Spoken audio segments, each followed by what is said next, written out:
ಸೌಭಾಗ್ಯ ಎಲ್ಲೂ ಇಲ್ಲ. ಈಶ್ವರಿ ತಾಯಿ ಇರೋ ಊರೇ ಇದು.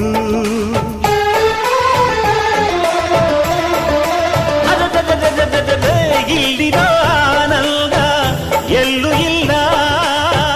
ಮೆಚ್ಚಿದ ಹುಡುಗಿ ಇರೋ ಊರೇ ಇದು. ನನ್ನ ಕಣ್ಣಿಗೇನಾದರೂ ನನಗೆ ತಾನೇ ನೋವು, ನನ್ನ ಮಣ್ಣಿಗೇನಾದರೂ ನನಗೆ ತಾನೇ ನೋವು. ರುಕ್ಕಮ್ಮ